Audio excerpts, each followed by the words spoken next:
where the money is. We're also looking at issues to do with the making of sustainable urban cities, and we spoke about issues of cities. Are they green? Are they livable for every single person? And to do that, we have to look at the green spaces. We looked at the accessibility. We looked at, if a father and a son are walking, is it safe for them? So issues of city security. But apart from that, we also looked at some of the narratives and mobilizing action that Africa engage in when it comes to matters of climate change, and thereafter looked at rising climate-related health emergencies. And today we've got some very hot topics, I think, given the current happenings in not only Kenya but also the Horn of Africa with regards to issues of food security. Food security is a big, big issue that is actually facing all of us right now, and that's going to be one of our starting topics today. So ladies and gentlemen, welcome once again to Kusi Festa 2022. That is the hashtag we are using. So in case somebody wants to ask any questions, engage, that is the hashtag you can use, Kusi Festa 2022. For those of us joining us on NTV Live this morning, we're going to be looking at exploring African responses and solutions. So our first panel, I can see they're already set on stage, and this is going to be moderated by Zena Bondati. I'm going to request her to join me on stage, and she's going to be looking at issues of feeding every African mouth, food and climate problem. Already I know from the topic itself, we might have questions. We already had questions coming from home about issues of food security. So we already had issues of food security and questions. So I know the questions are already there. So today we are going to try as much as possible to give our delegates in the room this morning a chance for you to engage directly, to ask the questions to our panelists. In case you've got anything you want to clarify with the moderator, please feel free. We're going to be having roving microphones, so at least we can get to engage directly with our experts who are dealing on different issues when it regards to matters of food security. So the panel today, we're going to be having Ambassador Carla Mushavi, United Nations Kenya Representative, Food and Agricultural Organization, that is FAO. We're also going to have Mr. Julius Kamau, EBS, Chief Conservator at the Forest Kenya Services. We will also have the Chief of Party, Land Lakes International Development, that is Martha Byanyima. And joining us virtually, we're going to have our colleague from Ethiopia, and that is Dr. Tadesse Daba, who is Director, Agricultural Biotechnology Research Directorate, Ethiopian Institute of Agricultural Research. So we're going to be looking at all spheres and all aspects of issues of food security, so that at least we ensure that every mouth gets something to eat. Just from that particular topic, I don't know if already, by a show of hands, who might have a question? Even before we start, who might have a question right now, just from the topic, food security? Because I want us to give Zena Bondati a difficult time on this panel today. This is a very key topic, and I know she's going to be struggling with this. You already have a question. You see the questions already coming. So to our panelists, be ready. This is going to be more of quick fire. We are not going to have monologues. We are going to have dialogues with everybody. So I'd like to welcome on stage our moderator for this session, and that is Zena Bondati, talking about science and technology, the editor at NTV Kenya. Karibu sana. Let's give a round of applause as she comes, and then we can get this debate and discussion underway. As you can see, we're not giving Zainab a seat today because that's how hot we want this topic to be. Karibu. Thank you.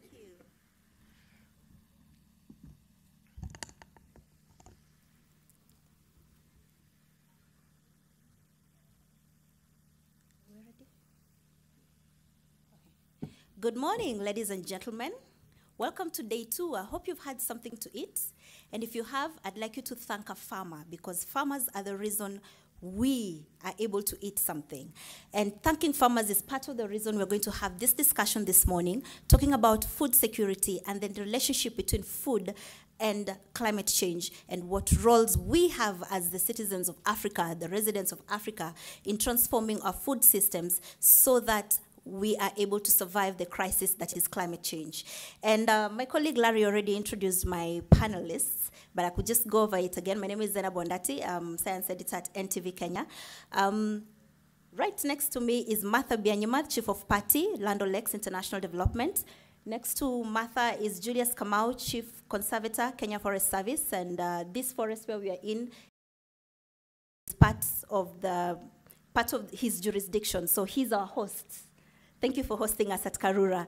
And last but not least, Ambassador Carla Mukavi, who's the country representative, FAO Kenya. Welcome, ladies and gentlemen. I hope you're all ready for this exciting conversation. So just to set the scene about what we're going to talk about today, Africa has a very large population. But as it is, by 2050, the continent will only be able to meet 13% of its food needs. 13%. Imagine that, 13%. Where are we going to get the rest of it? Where are we going to get the rest of it so that we can feed our ever-growing population? Right now, 16% of GDP is lost because of malnutrition alone. And yields are projected to drop by between 15 and 20% because of temperature rises. And if the temperature continues rising, the yields will keep dropping more and more. And already we have farmers across the continent complaining about low yields. Kenya is right now, the larger horn of Africa is stuck in the middle of a drought, the worst drought in 40 years. And all this is happening, yet the continent has 60% of the world's arable land. So what is the problem? If we have 60% of the world's arable land, why then are we not able to feed ourselves? So that's where we're going to start this discussion. Martha, what is the problem? Thank you, Zainab. Pick a microphone. Thank you, Zainab. Good morning, everybody. First, let me thank the nation who organized this, and it's really a privilege to be here to share my perspectives. Now, Zainab, thank you for the question, but I don't have the answer. I just have perspectives. Because African agriculture, as you know it, the way it's characterized, small-scale farmers with the lowest adoption of technology, lowest adoption of fertilizer, improved seed, our productivity has been really low. Thus, we've not been able to feed ourselves. We still have a huge food import bill, $35 million US, that's likely to reach over $100 billion US by 2025. But the signs are that African agriculture has huge potential, but we don't eat potential. We have to unlock that potential. And in the face of climate change now, we are seeing agriculture even facing most severe challenges, severe droughts, floods, and more hungry mouths each year. So what do we do about it? There are many solutions. Martha, I'd just like you to skip the solutions right now. We will get back to theirs. We're still trying to figure out what is the problem. I'd like to jump over to Carla. So Carla, those are the problems, the challenges we are facing yes, that are causing low productivity and food insecurity. Yes, thank you. Carla, what is the problem? From where you sit as FAO, is it that we lack vision? Do we lack ambition? Do we lack leadership? What is it we are lacking? What is the missing link here? Thank you, Please Zainab. raise the mic. Thank you very much, Zainab. I really want to thank really for inviting us and for this great opportunity as FAO, of course, as UN, to be part of this conversation that is really promoted by the nation. The problem is there, and actually it's not lack of vision, it's not lack of ambition, it's not lack of leadership. Actually, it is there. If we talk about Africa, it takes us to the Agenda 2063 that actually is envisioning that we really enjoy prosperity and sustainable development, the 2030 Agenda for Sustainable Development, where actually goal number 2, the ambition is to end hunger and ensure food security and nutrition. And then we come to Kenya, we have the Vision 2030 also, we have the bottom-up approach now that is really aiming at leaving no one behind. So we have, but the challenges are really huge. And actually, the conversation today is on climate change.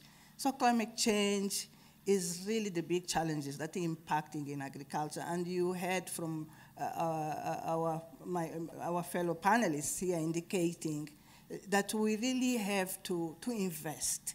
We have to invest in agriculture. We have to make sure that, of course, we look at how do we do in order to be able to, of course, produce more, in order to be able to link the farmers to the markets so that they can be able, of course, to earn more and, have that incentive that will make them to produce more.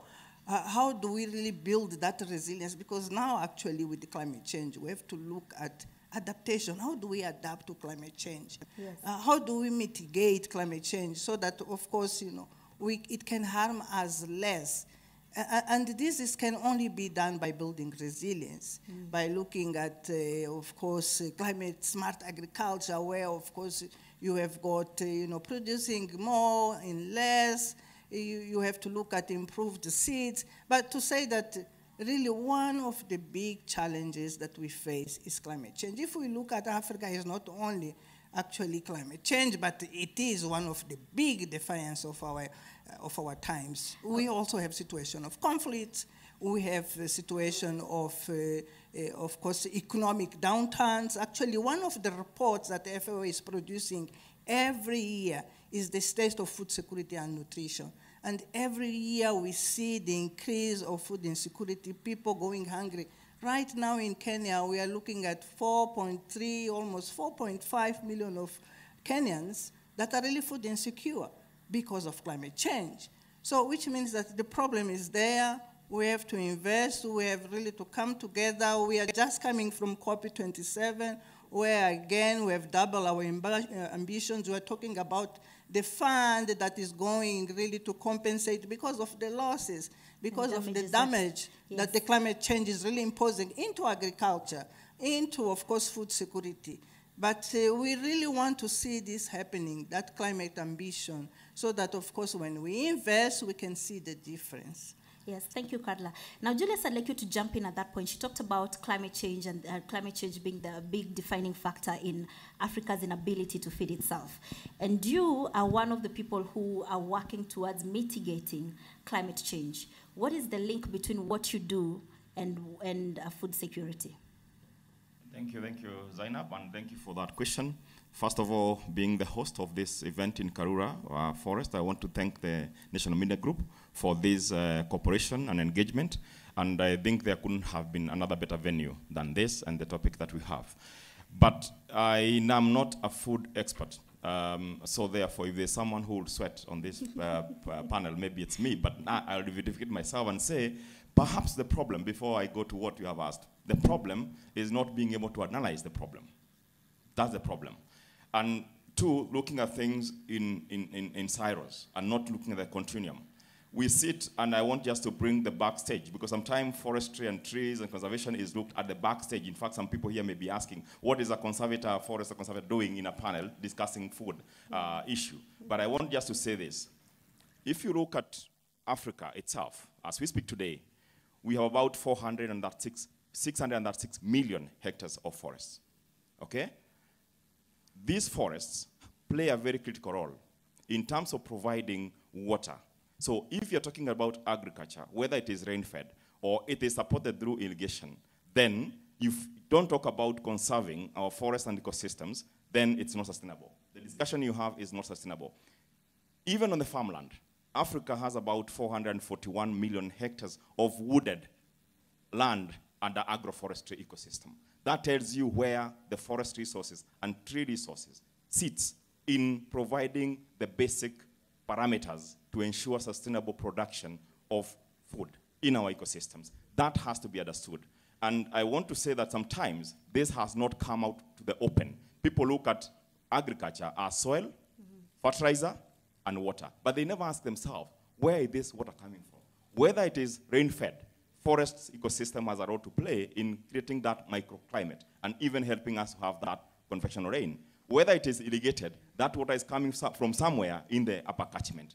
Soil, when you look at the tree component in the farmland and agroforestry system, it is a key parameter for ensuring that that soil is regenerated and that that soil is conserved and protected for subsistence and large-scale farming. And therefore, we must break down the problem into pieces. We must understand the continuum, and we must be able now to project ourselves and say, without taking care of the base, we cannot then offer solution at the top. And therefore, I'm here to present a case that we must protect. The challenge, when I sign up, I want to finish like this. The challenge is that of those 636 million hectares by 2020 in Africa, we lose about 3.9 million hectares in a year.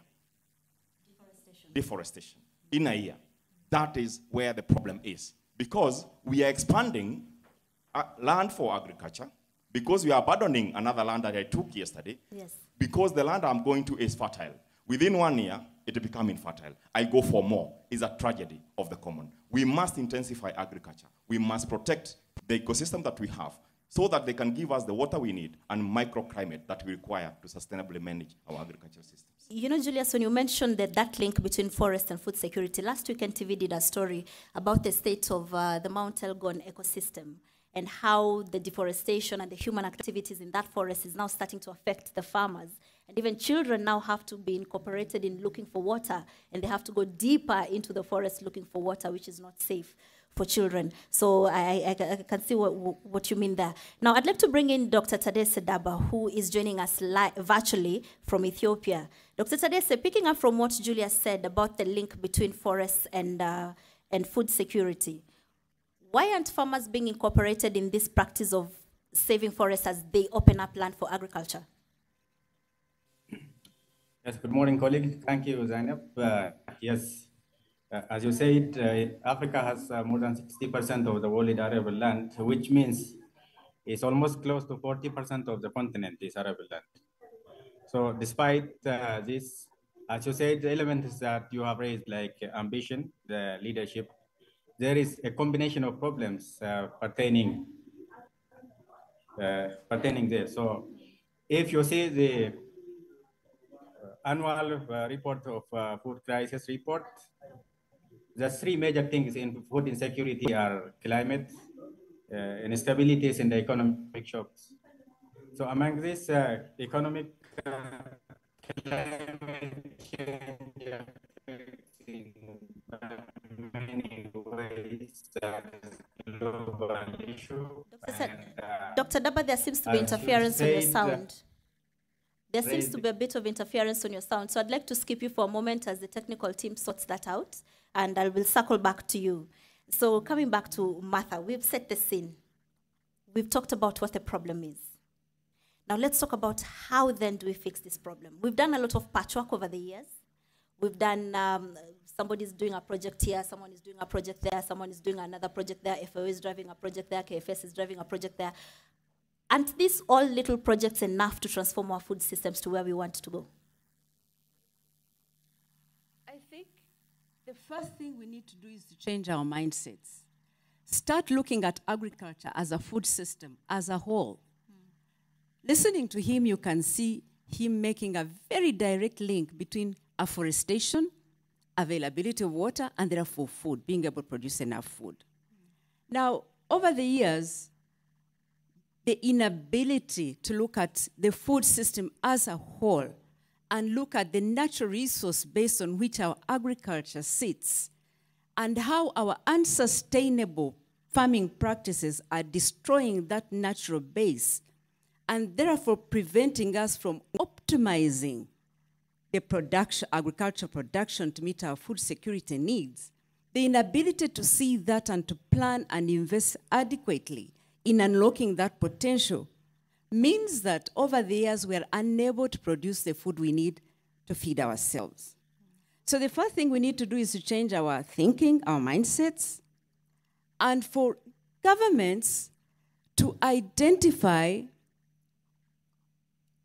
champions that can lead this transformation that is cross-sectoral, multi-sectoral, that involves not just, for instance, the Ministry of Agriculture, but when they are planning, be able to think about the food system, what goes into that system, what will support it to transform and move away from unsustainable practices to more sustainable practices that can adapt to climate change, reverse the effects of climate change, reduce the effects of climate change, and make our agriculture more productive. Climate change adaptation plans, very critical. And we see that many countries have now climate change adaptation plans. But again, what is missing is the link between what we have planned and the actual actors, the value chain actors, the farmers, the handlers, the aggregators, the off-takers. Their practices in themselves can reverse the adaptation plans we've put in place if they don't change their practices and move also into a food systems lens that is holistic, that is looking at what is it that I must do to adapt and reduce my carbon footprint. It's the mindset and it's the planning and the investments that need to be aligned. Okay. Now, Carla, picking up from that point, changing our mindset. That's something we talk a lot about, that we need to change our mindset. But how do we do that? And, Lift your microphone. Actually, agreeing again with Martha when she mentioned that we really have to change our mindset, and this is the questions that you are bringing, Zainab. And we have been really doing a lot with regard to that. But of course, more should be done. And we have to bring everyone to the table, you know, all involved. Actually, I want to recall that it was last year where we had the Food System Summit, you know, to look at how do we really transform our agri-food systems so that they are resilient and really adapt to climate change. They are really sustainable. They are inclusive, so no one is left behind. We are talking about really bringing everyone to the table that can really contribute to the conversation. And because what we see, there is no really other option. Actually, there is no planet B. We are all living in this planet, and we have to protect it, and we see it. So therefore, of course, we have to continue raising awareness. This is very important. Really mobilizing campaigns, identifying the champions that they can really drive this process, and the leadership is really key on that. And actually, and again, we really have to invest. Of course, we are talking about the Maputo Declaration that was reiterated also in Malabo, where but we've never met the aspirations of those declarations. It's true. Of course, because the declaration, the Maputo, for example, says we have to set aside 10% of our budget to agriculture. But if you look at the average, Kenya does an average of 4.6, I think. There was only one time in 2007 when we did 11%. But beyond that, we keep falling behind. But now that you've mentioned those declarations, what's the point of having these declarations if we are not going to live up to the aspirations? We have to work on them. We have to implement them. Those are commitments that we took. We took the commitment of really, of course, spending the 10% of the GDP into agriculture because we realize that this is really needed. If we are not investing, if we are not harvesting water, if we are not, of course, you know, bringing technologies and making them adaptable to the communities so that they can really produce more in a sustainable way, and all those issues that we are talking about, it means that we will not reach that ambition that we have set. So this is really needed. And it's the only way we can really be able, of course, to increase production, to reduce dependence, and really to feed, you know, the African, of course, society. Yes. Julius, I like that you started by saying you're not a food expert. And because you're not a food expert, I'd therefore like to ask you, as a non-food expert, what do you think is your role in transforming Africa's food systems? Thank you so much, and my role starts here. So the conversation I'm trying to bring up here is to ensure that in every time there is a discussion about food security, forest and tree resources has to be in the discussion. Any other thing, we are sitting on a collapsing pillar.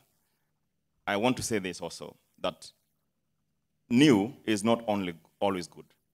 New is not always good. From where I come from, sometimes you are told if you go away and you find there is no way and things are not good, go back to where you started.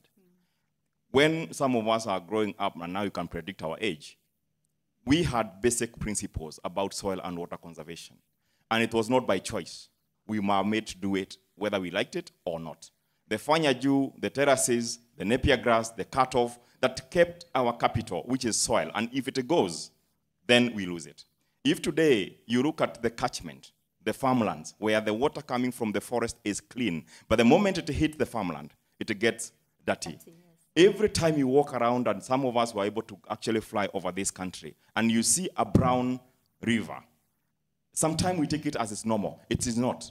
This is our capital, which is so valuable that we are taking to the ocean that does not need it. Erosion. And therefore, the soil erosion issue has to be dealt with. But when you talk about agricultural production, the first thing that people think and pick is a fertilizer, okay? That it's gonna solve the every problem. But we also have a problem of acidity in our land. So that actually what you need is not the fertilizer, but actually lime to deal with it. I am not a food expert, but I can tell you, don't challenge me, Zainab. I can tell you, because I know exactly what it means, because we are interacting with more than 3 million Kenyans in a neighborhood of a forest, and we know what they are going through. So can we see how best to protect and jealously guard our soil? It is the past capital. Do you have a farm? Yes, I do. On your own farm, how are you protecting your soil?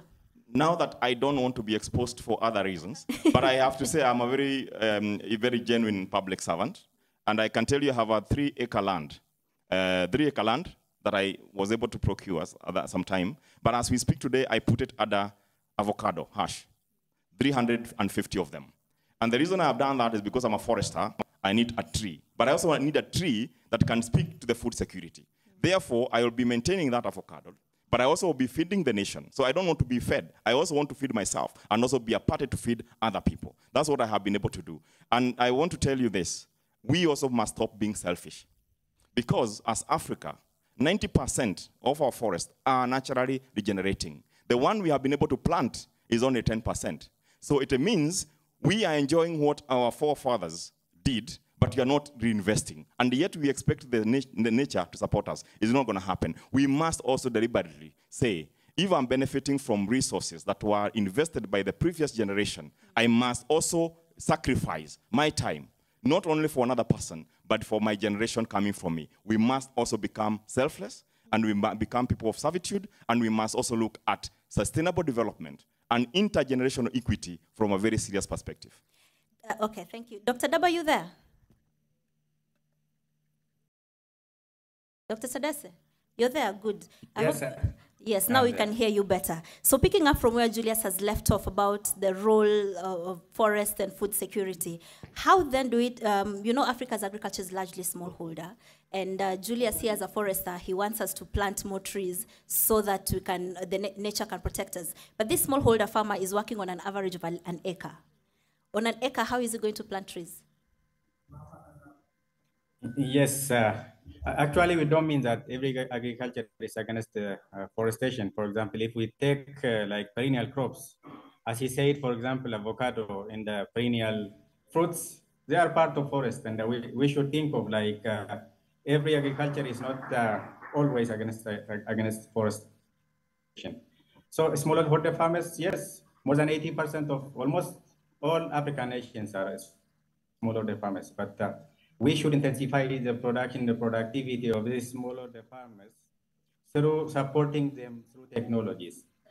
I want to say something like, is there any African country which has its own agricultural inputs industries? Like all these smallholder farmers are always importing these expensive agricultural inputs like fertilizers, pesticide, herbicide, but there is no African leader who is really producing all agricultural inputs in the country. And how many of us as nations or as continent are supporting our agricultural research from our tribes? It's very many African countries, nations are, for agricultural research, researchers are sitting from abroad. And agricultural research are not fully funded by the policymakers of each nation.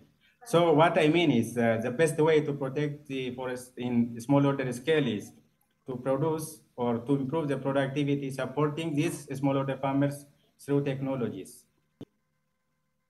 Okay, great. So we've talked about fertilizer, Martha.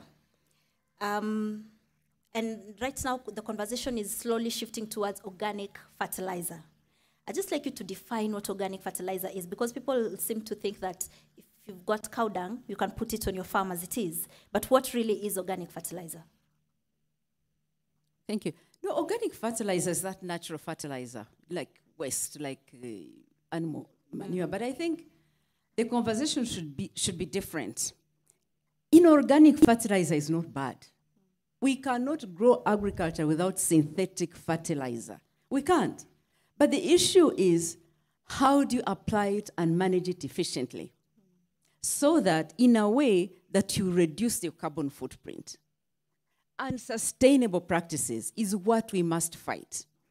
And when I look at the national climate change adaptation plans, I see that there is good thinking. You see that it's intelligent thinking, and the plans are there. But they are so delinked from what the ordinary person is doing. Every farmer, I am a cattle farmer, and I come from a family that has a lot of land. You have like over 3,000 acres, ranching, cattle, and everything.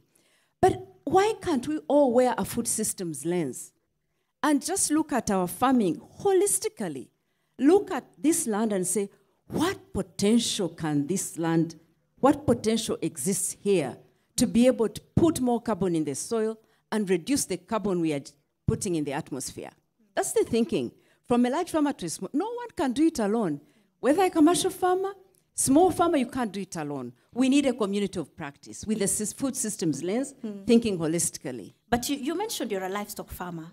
And livestock farmers are also being blamed as part of the reason for climate change through the emission of methane. The livestock emit methane. That's about 18% of the global carbon emissions. How are you managing that on your own farm yourself? I think that is also a bit skewed, because at the same time, cattle sequester a lot of carbon in the soil through their manure, through their urine. It's how you manage your livestock. And again, data, science, evidence is very critical. I have met organizations. Why is it that every farmer, wherever you are, you can't quantify how much carbon you are putting back in the soil with your practices? There is tools that are available, but we don't do it. So I would want to see that beyond just having national adaptation plans, this information and capacity and knowledge gap is bridged, and it percolates down to the farmers. We are able to know that with so much land, I can put back so much carbon, I can contribute to mitigation, to reducing the carbon in the atmosphere. And it's not about cattle, it's about how you manage the livestock, it's about how much you put back carbon and reduce the carbon in the atmosphere. That's the data we need, and then monitor it over time. But the conversation is still very much here in the boardrooms, in these seminars, workshops. We need to come down and practice it. Okay. Julius, I'd like to ask you the same question. Excuse me. I'd like to ask you the same question I've asked Tadase. These smallholder farmers who have very little land, where do you expect them to plant trees? Thank you so much. I was also brought up from a family which has a relatively small land, so I know what needs to be done. I think the issue is that planning does not have to happen always at the national level. Even 1 acre of land can be planned. But we must also be able to build the capacity of the farmers. We know some time back we had a very strong extension services that was being provided, and we could see when we were growing up an extension officer visiting our farms and guiding us on what to do. That this place you put coffee, here you can put your arrowroots, here you put your 1 or 2 cows for you to get organic manure, here you get some yams, you'll have here some, a few trees, agroforestry, especially because of coffee, for example. Even if you had 1 acre, you need to plant, for example, graveria, which is required for shade. So it's possible that even in a small piece of land, you can be able to diversify your options. And what you do in that case is that you actually build resilience on the subsistence farming. I remember that time, even when there was drought, we could go and get the yams, and you could get the arrowroots. When things are good, you can access maize and beans. So at a subsistence level, I believe that before we talk about commercial agricultural production, let us talk about a household being able to feed itself from all year round. And that will, yes? So if I have 1 acre of land, how much of it should be under trees? Of course, with the previous conversation is that 10% of it would have been in other trees. But of course, with the now new commitment of 30% tree cover by 2032, at least 30% of it should be trees. But I want to demystify. Those trees do not necessarily have to be trees that for timber, for firewood. You can combine that. But remember, avocado is a tree, okay? Mango is a tree. Macadamia is a tree. In any case, coconut is a tree. In any case, when the drought hits so much, like what we are coming from, the maize and beans will be gone. You can't have. The only thing that will be standing is a tree, possibly a mango and avocado. And that is why I want us to look at a solution from an open point of view. So the tree must come first, not behind. Because when things are bad, that's when people are looking out for it. Whether it is for timber, for charcoal, for fruit, that's where it comes last. Because it is more resilience to climate change than other subsistence farm crops. The reason I asked you about trees is because a lot of times farmers raise concern that there are some trees you'll plant and then nothing grows underneath. And so they feel like they have less land to work with because they can't go near and under that tree. And so working around the tree then becomes difficult for them, and they see, I might as well just cut that tree. So what kind of tree would they, besides the fruit trees, are there other specific trees that they can grow that would take up as little space as possible so that they can still also use the land for other crops? Yes, there are some trees, we call them agroforestry multipurpose trees. And actually, they do many things. One, they conserve the soil. They add nutrient in the soil so that your crop can be able to grow. And you are able to actually to cap them, to coppice them, and you can feed your animals, and they can come back as an organic manure. So basically, it's a question of, as I said, building the capacity of the farmers to understand. But we want to say that in this country, there are so many agroforestry species, depending on which part of the country you are. And I want to thank ICRAF for the many years they have been here. They have been able to create capacity on the landscapes. And I can tell you from where I come from, farmers don't have to tell them to grow trees. They know because they know the importance of those trees. If it's about agroforestry, you'll just plant a tree. It will work together with the crops that you have. You'll be able to feed your cattle. It will ensure that you have better soil regeneration for your crop. So in subsistence level, you're not going to be able to go hungry. Because one time you have milk that you are selling, maybe 1 liter or 2. Another day you have your yam. Another day you have your avocado. Another time you have your animals. So basically, we must go back to the basics. And I want to end this way as I answer your question. How many of us today, in our small farms, are able to see bees as you used to see them a long time ago? When I was growing up, every week, every day, you'll see a bee swarm crossing over your house. Today, they are not there because our land are now monopolistic. We don't have enough biodiversity in our landscape to even have pollinators. And I spoke about other systems. I can tell you this. In the future, for our children coming in the future, they may be dealing with aided pollination rather than nature pollination. And that will be a bigger challenge to deal with. And therefore, we must diversify. We must look at indicators. When you see your farm has no butterfly and it has no bee, there's a problem. And you don't those are indicators about life and health. And we must ask ourselves, where did we go wrong? Thank you. So this is picking up from there, pollinators and their role in food security. A concern has been raised around the world about bee populations declining because of the agricultural practices, the pesticides that farmers are using, and now in Africa, farmers are starting to use nets to keep out insects. How do we still use the pesticides and maybe even the nets while being friendly to the bees?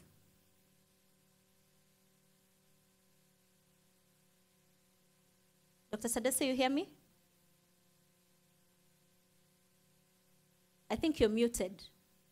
Okay. Yes, now we hear you. Can you hear, Yes, can you hear me now? Yeah. Now we hear you, yes. Yes, everything goes with forestation, and as you know, bees cannot survive without forest. And definitely there are some crops which are highly pollinated by bees, and if we need those kind of high-level pollination in the science, we need to go for forestation in that. Sometimes which may be difficult is, these small-scale farmers do many things in their farms, and we do need multi-purpose trees, as mentioned, which can be a fodder for their livestock, which can also fix nitrogen so that it doesn't deplete the soil underneath, and there can be a shade. For example, there are trees in our case which are very good shades and nitrogen fixers for crops like coffee, and for some cash crops. And then, as you said, pesticides, there is something that we need to do as an Africans, and we should be able to adopt technologies which are very alternative and sustainable, like biotech crops, for example, that completely, replace the use of pesticides and insect-resistant crops in biotech. drought-tolerant crops can be used based on, their specific purposes. We need to build our confidence, our capacity to produce those kind of technologies through funding our agricultural research institutes, organizations, and so that we can improve or reduce the use of these chemical pesticides, herbicides, through using modern technologies. Thank you, Dr. Tadesse. I'd just like to remind the audience that we can take your questions. So if you've got a question, just put your hand up and the microphone will come to you. And then I will come to you for the question and answer.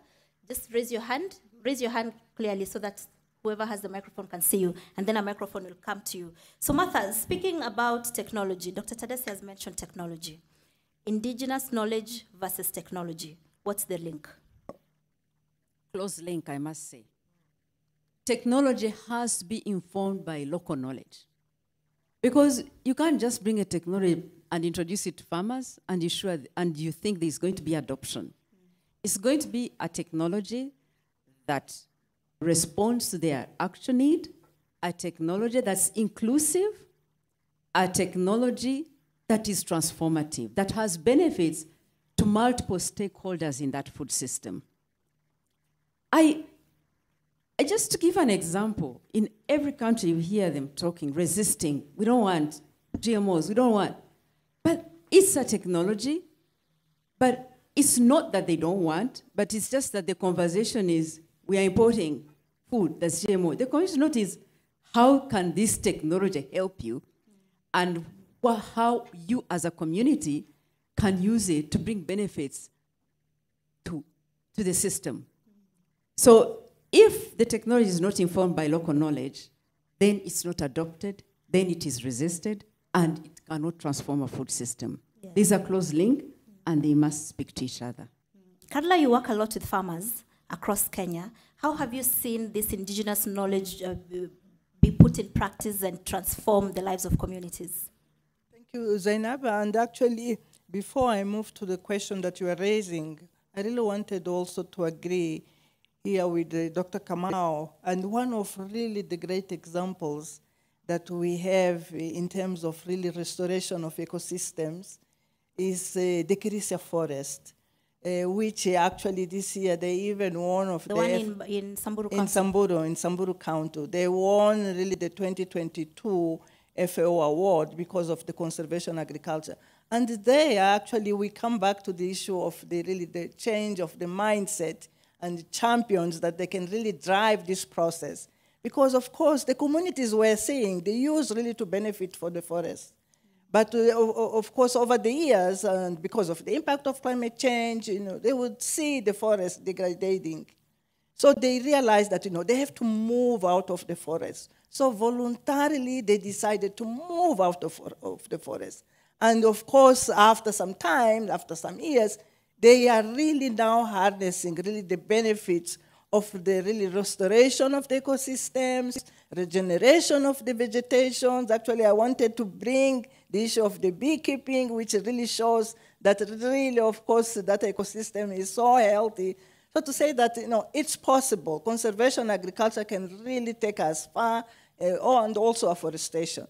And it's true, of course, indigenous knowledge is so essential, and it has to be that indigenous knowledge that has to really to inform our technologies. I couldn't really agree more. And one issue that also came from this conversation is that, we do have best practices, and we have to inform them with also extensions, because the farmers, if they see the benefits of, on the technologies, on, of course, the best practices, they will adopt easily. And this is what, as FAO, we have been really doing, working very closely with them and really showing them that, of course, you have climate change.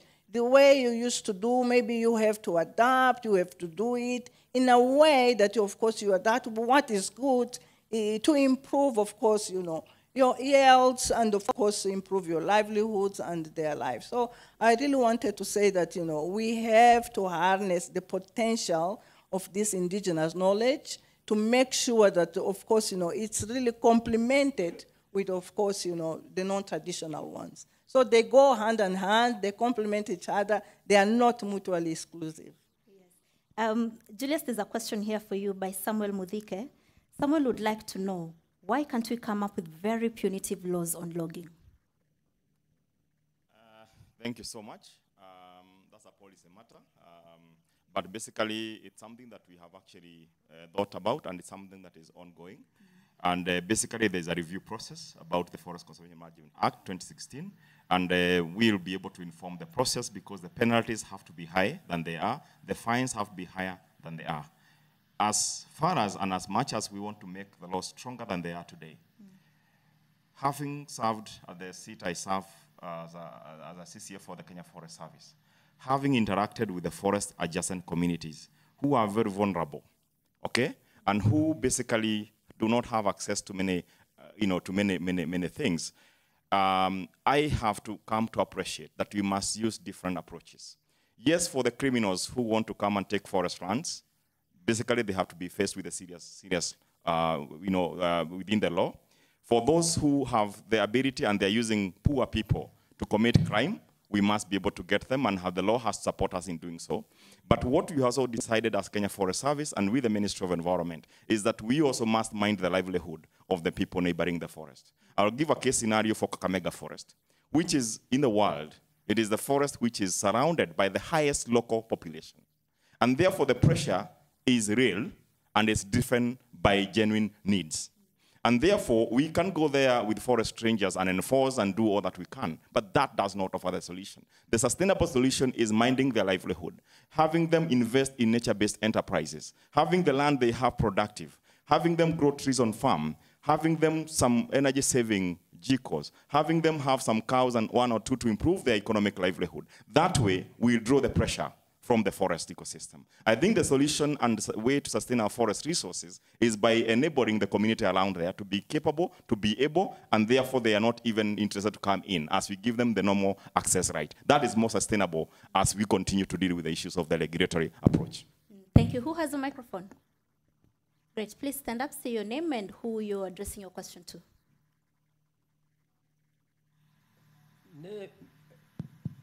My name is Bidan Bugwa, and I work for Green Blue Foundation as the founder and the president. I would like to ask this question to FAO.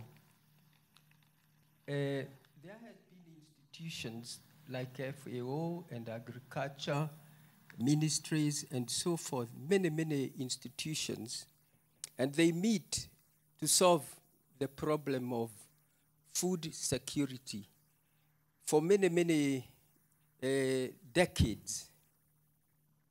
Is it that we do the same thing and I repeat it many times because food securities continue to deteriorate? What can we do that is outside the box so that we don't have to talk about the same story like in another next meeting? So Thank you. Thank you. Thank you. Who else has a microphone? Oh, you had another question? Yes, I Okay. have another one. Can I just give, I do conservation farming, and for 1/8 of an acre, if you plant trees around the 1/8 boundaries, that is 10%. If again you go 16, 32, up to 1 acre, by just planting around, you get that. The other point before I ask the question is... I need you to get your question very quickly. Yes, let me just put it. To hydrate the land, like I have done, I have hydrated my land by first planting a forest around the farm, and the second, by making sure there is no water during the rain comes out of my farm to any other place. And so, if we want to deal with the challenge of drought, in your view, what should we do more so that our land has a bit of water that you can use for farming. Thank you. There's another gentleman there with a microphone. Please ask your question. Yes, my name is Kamal Hassan. I'm a commercial farmer from Kenya and also in Tanzania. I have many questions, but I think I will limit to general so that all panelists can answer. I see a lot of disconnect between farmers, whether they're small scale or large scale, and institutions that work with agriculture like FAO, Llano Lakes, which is one of the best models when it comes to farming cooperatives in the world, and also the forest. How can such organizations work, collaborate, and help with private sector players, the small scale farmers, the medium scale farmers, who are struggling to feed, because the government doesn't feed us here, it's the farmers who feed us. So if you are busy focusing all your energy and resources on a government which already failed its farmers, and you are not going out into the field and meeting with the farmers and supporting them, how do you expect a small farmer to find you here in Nairobi and ask you questions and ask for your help?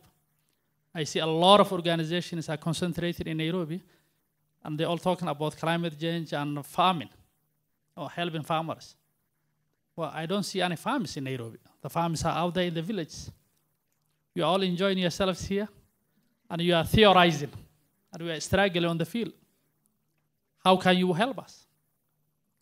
We are the ones who are really harvesting, planting on a daily basis. And we have no connection. We can't reach you. Some of you are located in, fortress where we cannot access. In here, in Girigiri and UN compounds. How can we interact? How can you deal directly with the private sector and help and guide? How can we work together? Okay. Thank you. Thank you. Lastly, there's a gentleman here with a microphone. Yeah, thank you. My name is Henry from A-Red. I heard a lot about traditional farming, but my question is around urban farming, especially around technology like hydroponics, vertically integrated farming, that can really solve this deforestation problem. So what is your take on this type of technology, and why don't we see it growing in Africa? Because you see it growing in the West, at the UAE, but not in Africa. Thank you. Okay. Finally, I see a lady with a microphone, finally. You'll be the last question we take in this round, and then we'll do another round. Yeah. Good morning. Good morning. My name is Caroline Wangeshi. I am a member of GBFA, Green Blue Foundation Africa. Okay, I would like to know, as a government, how are we empowering our farmers? Because, for example, I tried farming, I failed, I left. Reason being, as a farmer, you put in a lot of resources, your money, your time, your energy, and then you get so little in return. So, but we can see when this food is brought into the market, it is sold at a very high price. But when it is there, it is the farmers, they do not get anything. So for me, I failed in that because I did not get anything in return. And another thing, okay, I can say this clearly. I was farming in Kinangop, and what I realized, we were using a lot of toxic chemicals. What is the government doing about curbing the use of these toxic chemicals? I realized the farmers, they know that they are toxic chemicals, and they are running away from those chemicals. There were farmers who were telling me, we have a piece of land whereby we only farm for our own use, and then the larger part, we farm for sale. So they know what they are using. What is the government doing about this? Great, thank you. So I'd like you to hold on to, I hope you've noted the questions. We'll come back for you to answer, but right now I'd like to introduce someone, a very good friend of the Nation Media Group and a very good friend of Kenya, the Danish ambassador, who will tell us a little bit. I hope maybe you'll also tell us a little bit about what we can learn from Denmark, what they're doing, their agriculture. Please come. Ambassador Ole Tonke, ladies and gentlemen, the Danish ambassador to Kenya.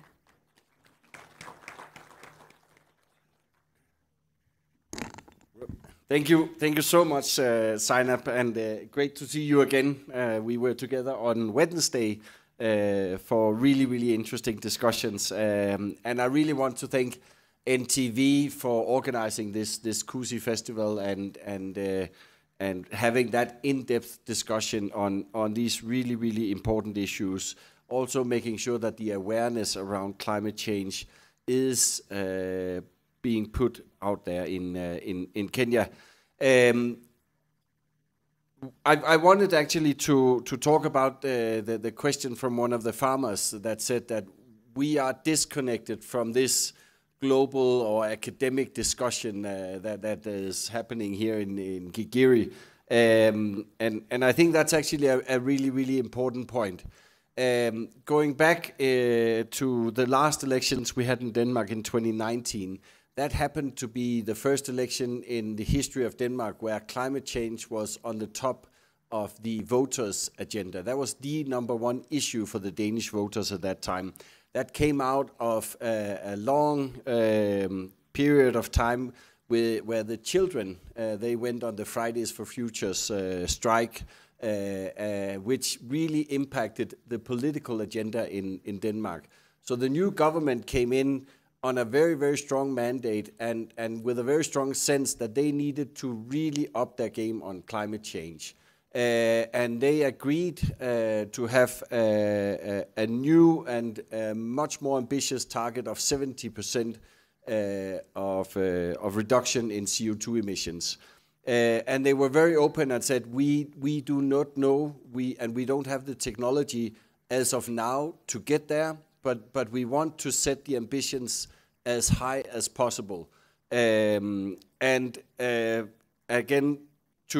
to then delve into how to go about that challenge, the government set down or organized 15 partnerships in all the different sectors that are touched by climate change and where there are CO2 emissions, etc. And it was everything from transport to agriculture, as we have just discussed, to energy. Even the banking and financial sector was part of a partnership that they were given the mandate to come up with solutions. How can Denmark reach this ambitious target of 70%? And that led to a very interesting discussion, and exactly as the question, connecting the farmers of Denmark to the political ambitions and to the people sitting in Copenhagen and having these more academic discussions. And each of these partnerships were headed by one of the leaders in the sector. So the one in agriculture was headed by the leader of the Danish agricultural organizations. So they were in there, and they were being tasked of coming up with a number of recommendations on how exactly can their sector contribute to these 70% and become a more climate-friendly sector as such.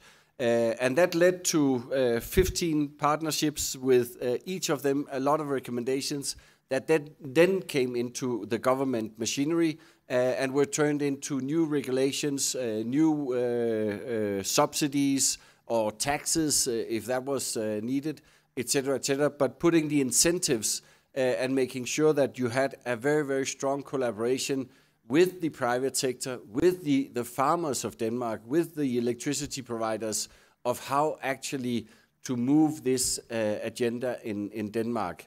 And I believe Kenya has come really far on this agenda, especially if you compare to many of your neighbors in Africa.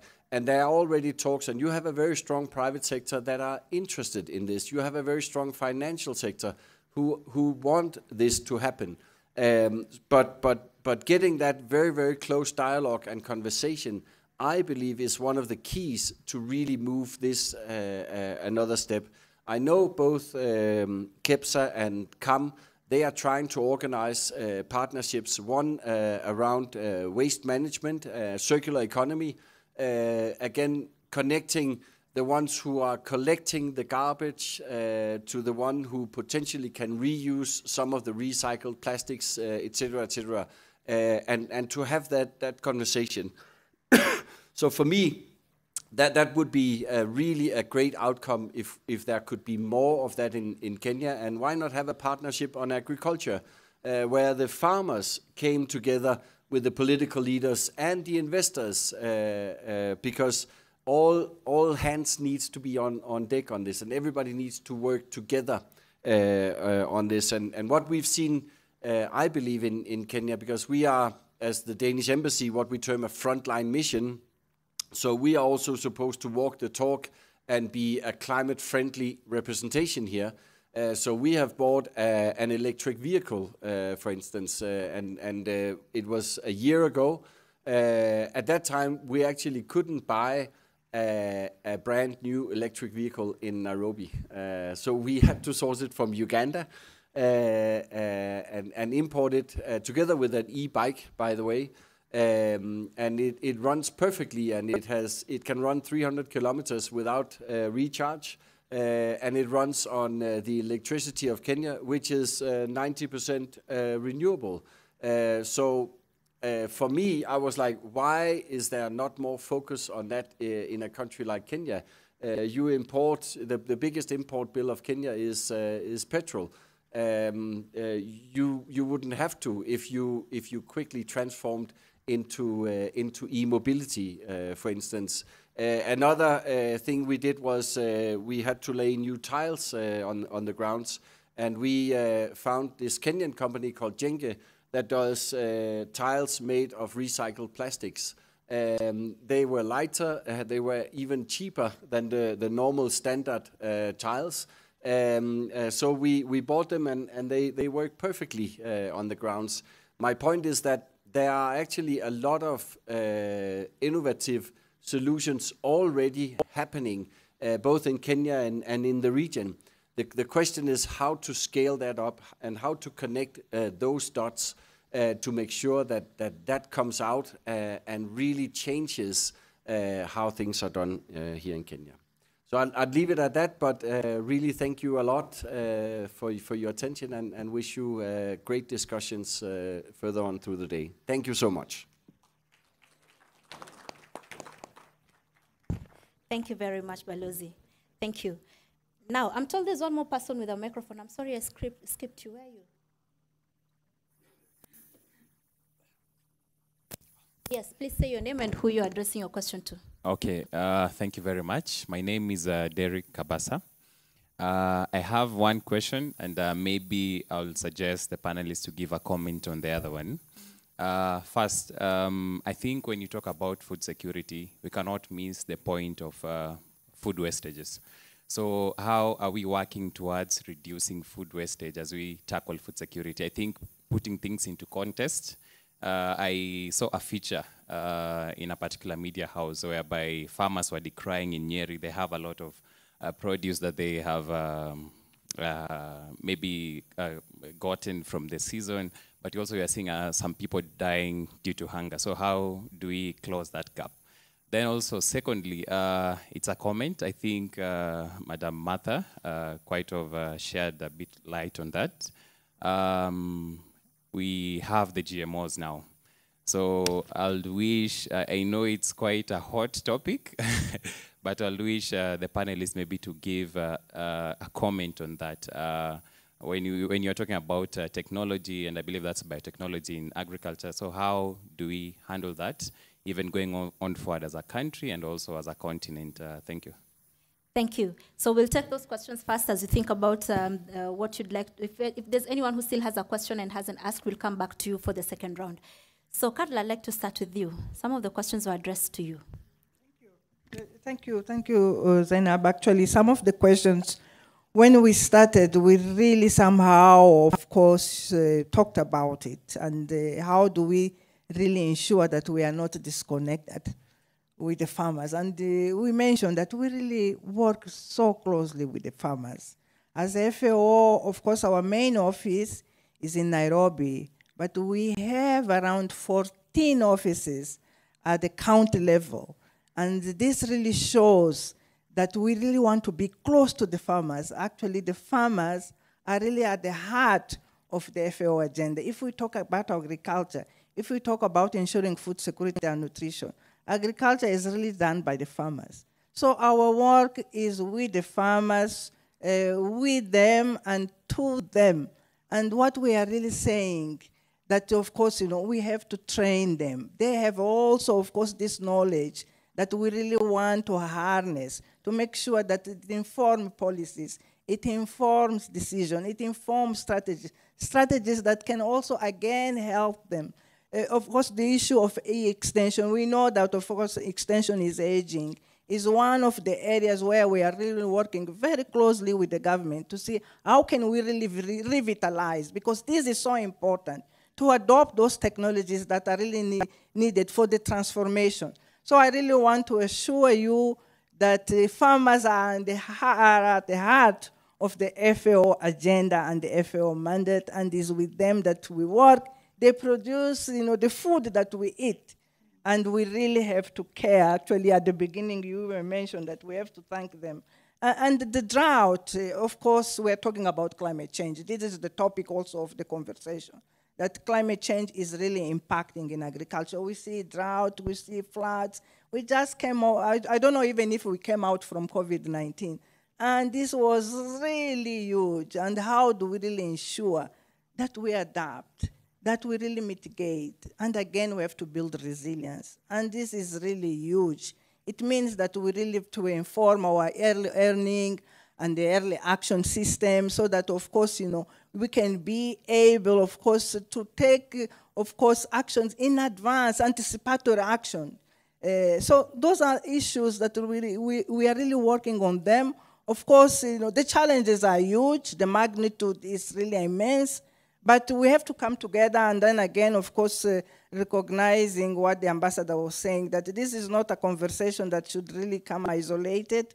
This is a holistic one that is needed. This is a multi-sector one that is needed. I'm happy also to hear about private sector. The role of private sector in this conversation is really key.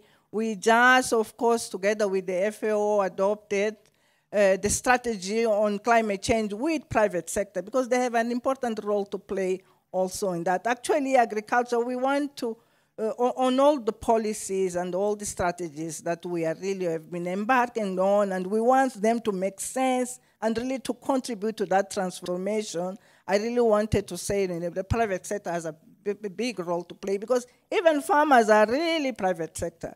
Of course, you have the subsistence one, but they always want to produce a little bit more so that they can sell, they can take their kids to school, they can improve their lives. So I want to say that, of course, we are here to come together, and we see that, of course, the challenges are huge, but we have best practices that we want to make sure that we really upscale them, we expand them, so that they can really be transformative. So maybe I will just stop here, and then I can chip in also if there is anything else to add. Yes. Thank you. Martha, there was a lady there who talked about how she's tried farming and failed. And personally, I actually relate with you, because I tried too and failed. There was a time I thought I could be a wheat farmer. And unfortunately, I was a telephone farmer, so it didn't go well for me, so I had to abandon it. But she raises this issue of farmers failing, trying something and failing and giving up along the way. But it also brings in the aspect of, people want to succeed very quickly. You want to get returns very quickly. How do farmers work around that? And she also talked about toxic chemicals. Yes. That's the one that actually caught my attention. Well, I think that farming is not a hobby, it's a business. So what we lack really is mentorship. I think if she had the right mentorship, perhaps she wouldn't have quit. But let me go quickly to the one on toxic chemicals. These are not meant to be toxic chemicals. The pesticides, the herbicides are products with a lot of research has gone into them.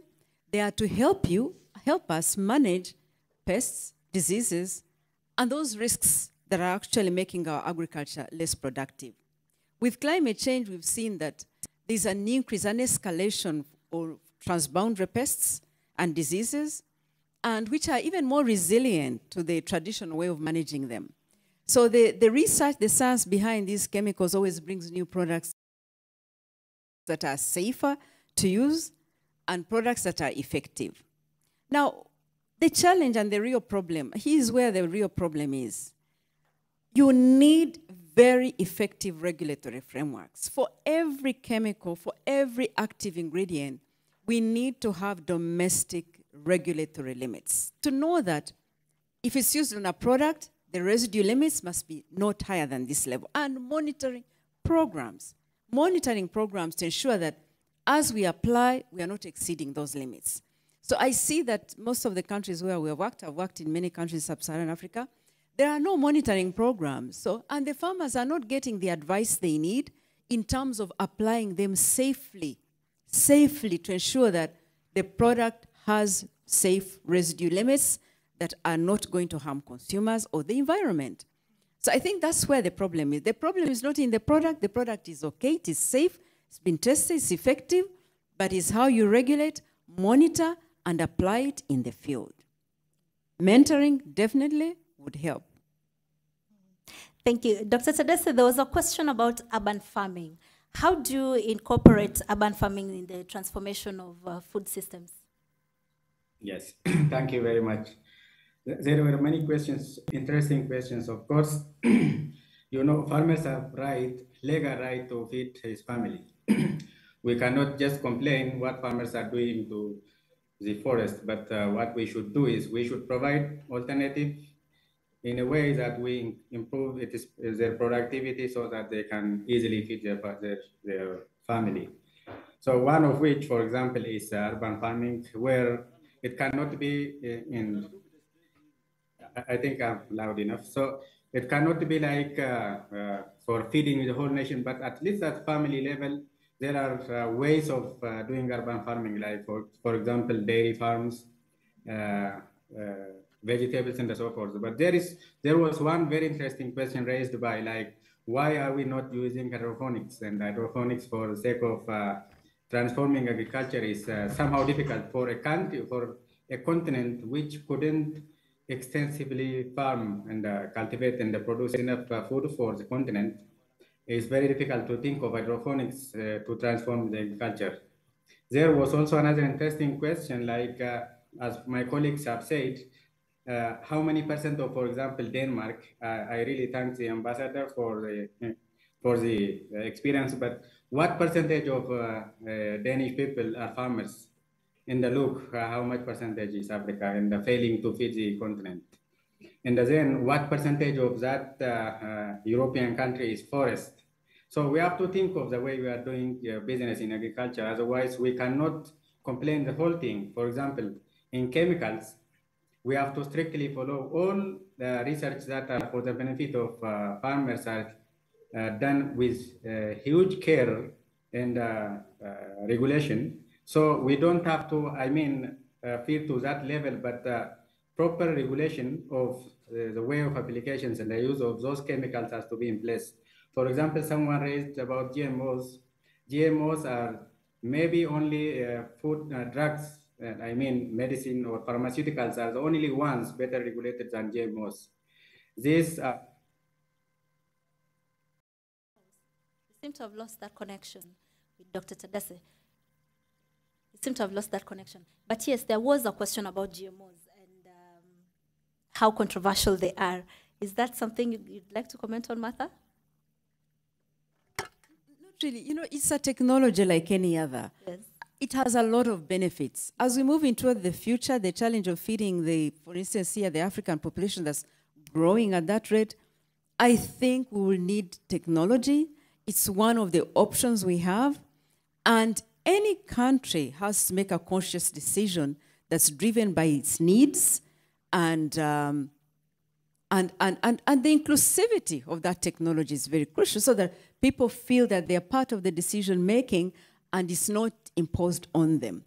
I would like the conversation to be more on food systems. For example, what seed system do we need for our continent to be able to increase our productivity? That's the conversation I would want us to have. What seed system? And how can we develop an African food seed system that is going to sustain us and take us into the future? And what technology do we need? And how do we bring it, how do we adopt it, and how do we transfer it to the communities, to our agriculture? Now that you Improve our mentioned, agriculture. now that you mentioned seeds, there are concerns that with technology and science and research, we are spending so much time modifying the indigenous seeds that we have, to the point that the new seeds that we are giving farmers do not have the ability to cope with the natural ecosystem of these places. And there's also the concern that the more we modify seeds or the more we do hybrids, you are taking away the farmer's right to store or share the seed, because the seeds, this modified, the hybrid seeds do not have a very good regermination rate. You're meant to only plant it once, and then the next season you buy a new seed. How can we bring all these different perceptions together so that, and I could start there with Carla, so that when we are doing a seed variety, you're bringing farmers along? And why I ask you this is because in Kenya there's this seed called, there's a maize seed actually that farmers are obsessed with, that has been in circulation since the 60s. Every time the government tries to phase it out, farmers will complain and complain, and it will be brought back because farmers are just obsessed with it. Yet the conditions when the seed was developed in the 60s versus the conditions now, completely different. But farmers are obsessed with it. And I will come and visit Martha. I will see this lovely maize field on her farm, and I'll be like, oh my God, Martha, your maize is so good. Give me some of that seed. Yet that's a seed that's built for Martha's conditions, the ecosystem in her farm. Where my farm is, probably somewhere in the middle of Garissa County, cannot work. How do you bring all these perceptions together so that when you're moving forward and introducing a new seed, everyone is on board?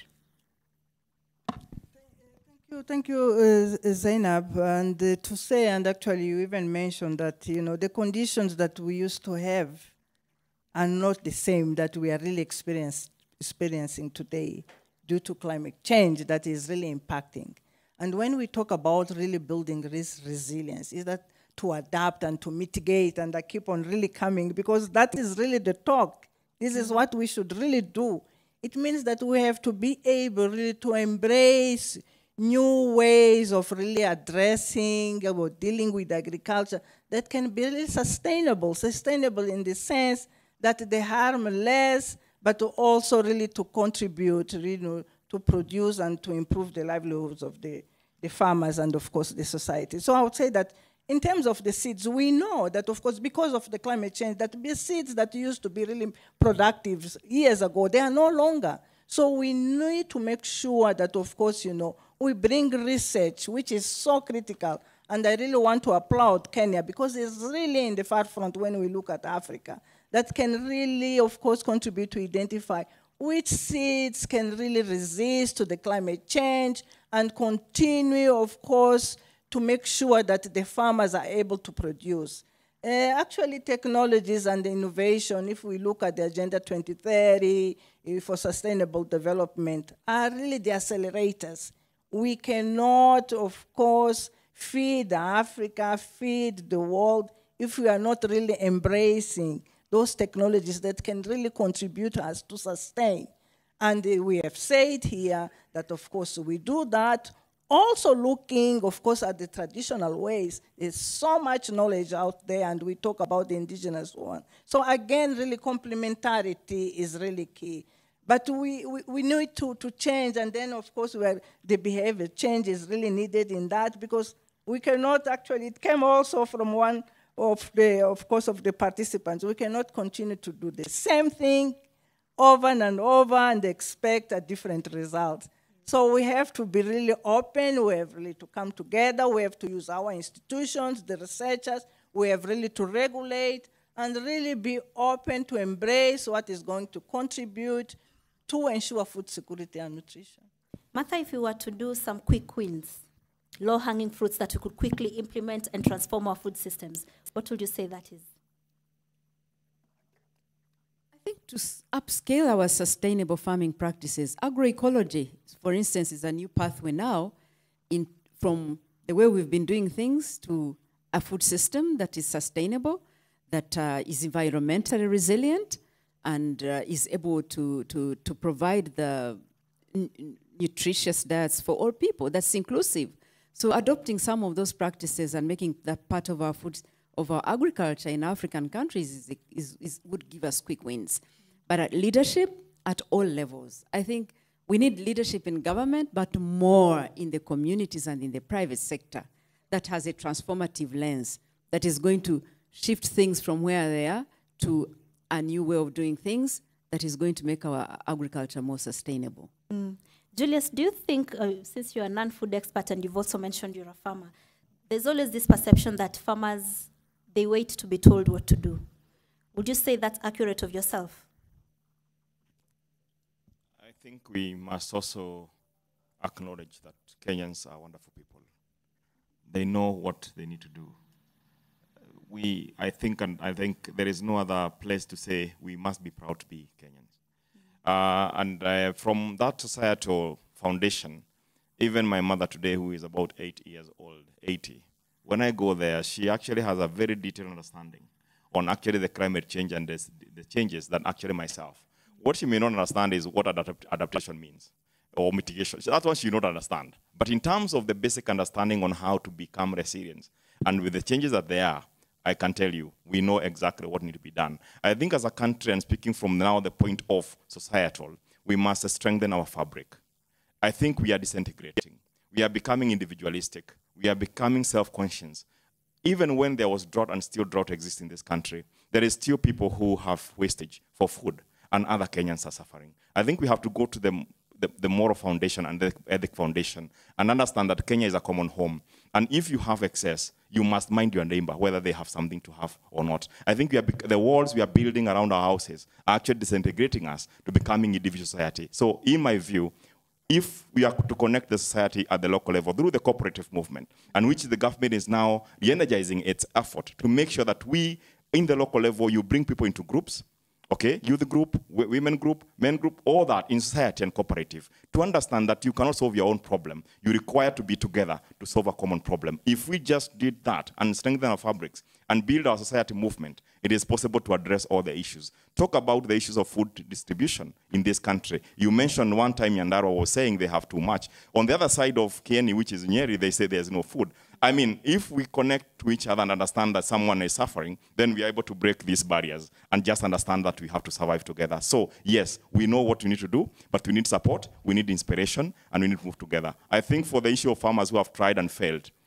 especially for those who in Nairobi, they are allowed to be sat in a table, and they are told, if you put 5 acres or 50 acres of wheat, the cost will be this, the market rate will be this, and already by the time you go into the business, you already know your profit in your pocket. I'm telling you, that cannot be the approach. We also must have resilience and sustainable mind as we invest in farming.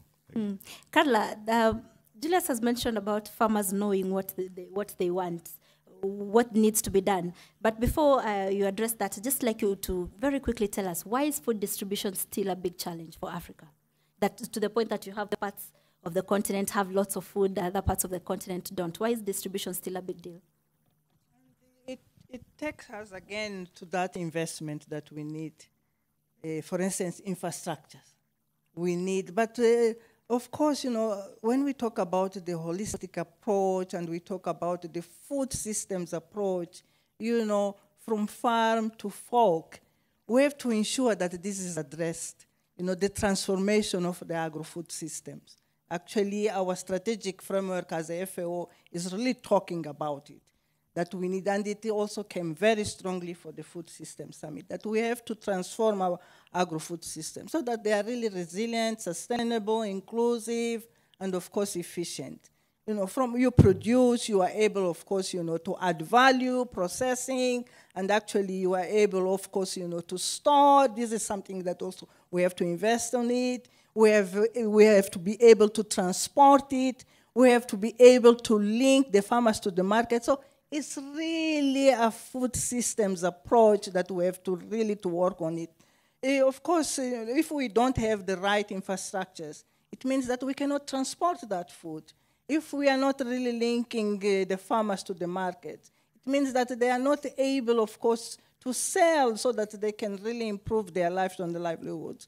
So I do think that, again, when we talk about investing, and we go back to the 10%, so that, of course, we can really contribute, to improve, of course, production, increase productivity, and see profitability. Really, agriculture can really offer so many opportunities, and particularly for young people also. We are not only thinking about really soiling, but if we look at the whole value chain, the opportunities are there. We have to invest on data. We were talking about research, which is really so critical, monitoring, and of course the regulations. So it's a holistic. We are doing it. We have to do it better. We have to upscale so that it's not remaining in silos or in a small project, but we upscale it. And I think that this is the way forward, and we have to embrace it and do it all together. So that's why we are saying that we all have to be on the table. It's not a conversation of few people. And farmers is really in the center of the conversation. Tadessa, are you there? Dr. Dab, are you there? Yes, I'm there. Oh, good, you're there. So Julius mentioned about farmers knowing what it is that needs to be done. So if they know what needs to be done, why aren't they doing it? Yes, thank you very much. Yes, farmers do know what they want, and that is how they survived for centuries, and we are still here. But the problem is we cannot go back to the basics that said through the view of environment because of population increase, climate issues, and so forth. We have to provide alternatives for the farmers so that they can produce enough to feed all the continent or the community and family. So to do this, we need to improve productivity. We have to support with technology. And also there is a huge loss of post-harvest management, and we have to focus on those things. And at policy level, we have to think of way of farming system, like we have to simply share experiences from developed nations and how they manage farmlands and how they keep their forest lands. So where those forests stand, what kind of forests are they? Are they purposive or just for the sake of environmental protection? So we have to think of those diverse things, and we need to have food processing schemes, minor or primary food processing skills in rural areas, for example, for perishable produces like dairy products and vegetables, for example, they should be able to process and provide it to market. The other thing is we have to harness climate resilient technologies, new technologies. And we have to improve our capacities in research, and we have to finance our STI, science, technology, innovation, in the areas of agriculture. Africa should not always mention the problems related to agriculture and climate beautifully, but we have to do practical things to mitigate those challenges. So one of the things is adopting those resilient technologies and teaching our farmers, for example, to the distribution, I want to chip in something like African food system is dependent on culture and the customs. There are some cheap food but nutritious in some areas which are not edible even in some parts of Africa. We don't want, and we cannot even buy it. They are not available on market because of cultural and feeding practices. So we have to teach our community that nutrition and education has to be there, and also we need to have food banks, grain banks. We never know. Our agriculture is mainly dependent on climate, and we have to think of having food banks. It's not the time of critical shortage like flooding, let's say recurrent drought, that we need to look for food sources. We have to accumulate or have enough food or grains in a bank so that we can provide during critical challenges. Thank you very much. Thank you. Dr. Dabawal, I still have you. What would you like us to remember when we leave here? Just, I want you to remember that we have to focus on investing on science and the technology innovation, one. Second, we have to teach our community the best practices and the ways of producing better and enough food for their family and surplus food for countries, for the continent. And we have to aspire in the thing of producing enough food for the world and not for the continent. Thank you. Martha, what would you like us to remember? I'm really convinced about the food systems approach, to look at a food system holistically and to plan our investments with that lens. So what I want to take out from this is that climate change is here and we need to be prepared for it. For me, what shocks me is that each year is like we are facing climate change for the first time.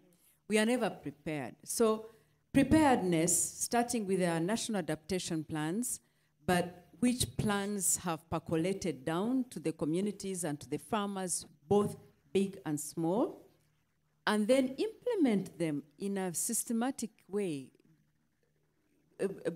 bridging the knowledge gap, the capacity gap, and the technology gap, so that these sustainable farming practices become part of our behaviors and our practices in our farms and in our, that's the only way we can farm in a way that we are preserving our rangelands, we are preserving the environment, the ecosystem, and yet at the same time trading, increasing incomes, and feeding our people with healthy, nutritious diets. Thank you. Julius, what do you want our take home to be?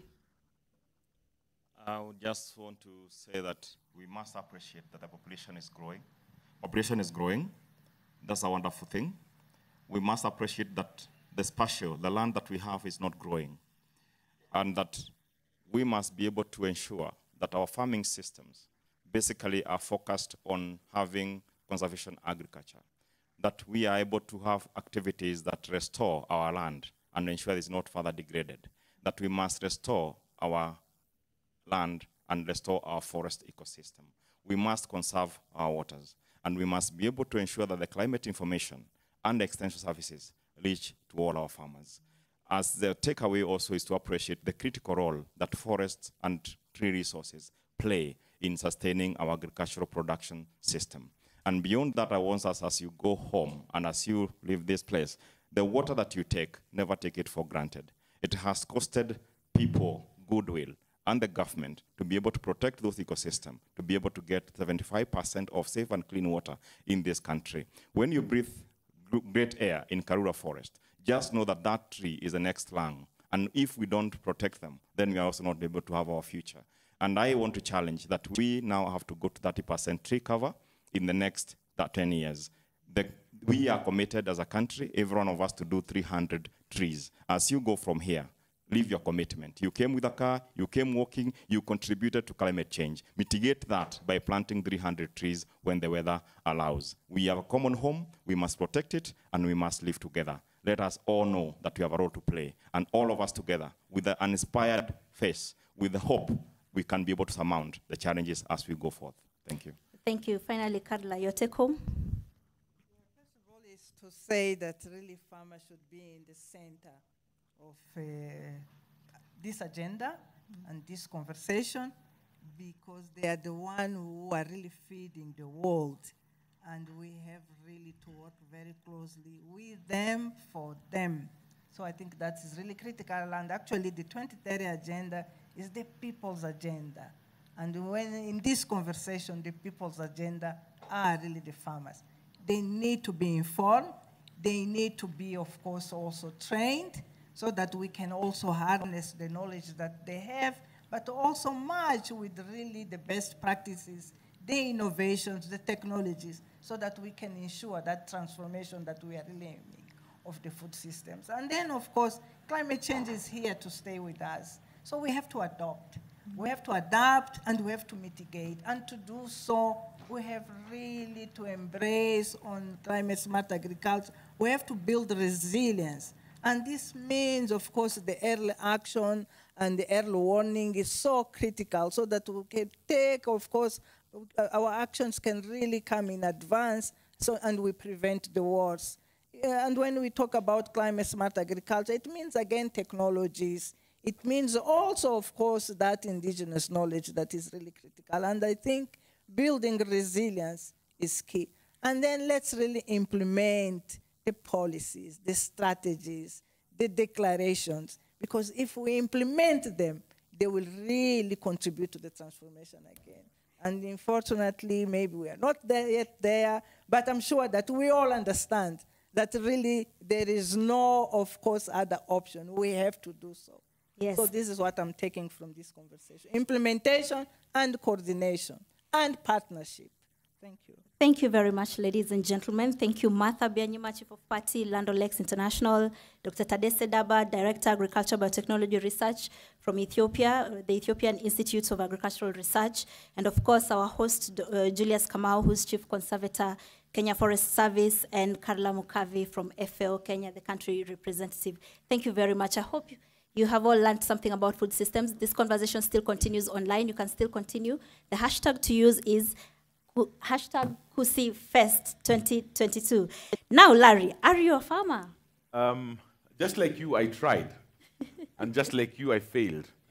But you've learned something, though. It's not failure because of lack of trying, but failure because of maybe I was using the very traditional method. And I think I like what one of our delegates said this morning with regards to modern ways of farming. We have all these polyphonics. We have new ways, innovative ways of making sure that farming works. If we still go back to the old ways of spray and pray, we might not be able to, harness our power when it comes to matters of food security. But what have you learned today, though? What have I learned today is that, first of all, I think we need to get more farmers from Isiolo into the room, because, the complaint is that we are here, we are theorizing, and on the ground, as we say, ground vision is different. So on the ground, things are different. And maybe, in future, we need to decentralize this because we don't have so many tracts of farming land in Nairobi. Let's have some of these forums close to the farmers, isn't it? Yes. Do you agree? There are some farmers we work with. Your microphone has gone dead. Yeah. Oh, yeah. Farmers we work with who saw the adverts going around, they called me and they said, we want to know what next. There is one that I call, he's in the private sector, I call him a moving encyclopedia. Everything we talk here, he does practically. He knows everything, the theory and the practice. Says, what next? And I don't know. I'll find out when we get there. So they want to know what next. Okay, we have a question there. What next? For now, what next? We are going for a short break. And, of course, when we come back, we are going to have a fantastic panel also. I'm leading the next discourse led by Julius Amboko, and he's going to be addressing issues of powering Africa without burning it. Renewable energy to the rescue. That's also a very key thing. But we're going for a short break, and we'll be right back. We'll just do a quick photo before you